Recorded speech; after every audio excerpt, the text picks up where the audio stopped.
tell them to get one from inside, and when they try to open it... For this prank, we are gonna booby trap a pencil holder that will be creating a big mess in the classroom. This one in particular has crayons inside, but you guys can put all kinds of supplies in there.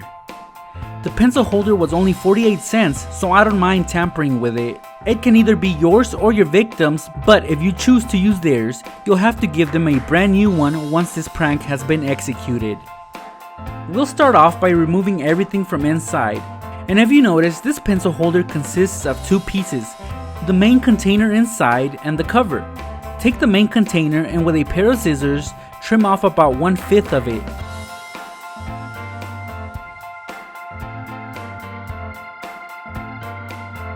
Should look something like this.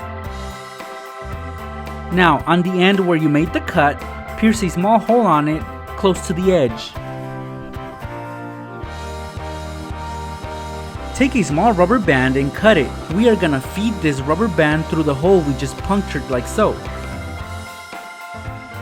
Tie both ends together to create a knot. About the size you see right here is fine. At this point, we can put the container back inside the cover. So slide it in and attach both pieces together. Pull out the rubber band because we are gonna tape it onto the bottom of the pencil holder. Use plenty of tape for this. The knot you made at the end will provide extra grip.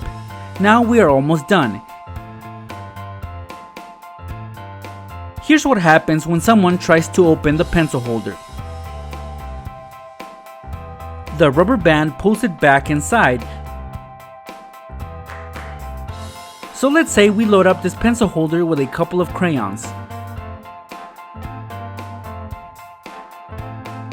It will shoot them right out. Now let's add more crayons inside.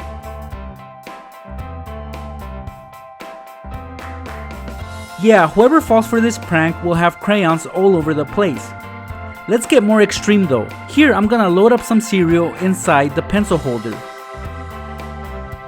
If you do this in class and someone asks to borrow a pencil, you hand them your booby-trapped pencil holder. Tell them to get one from inside, and when they try to open it, all the cereal will shoot out all over the classroom. It's super funny because they might actually have to stay after class to clean up this mess.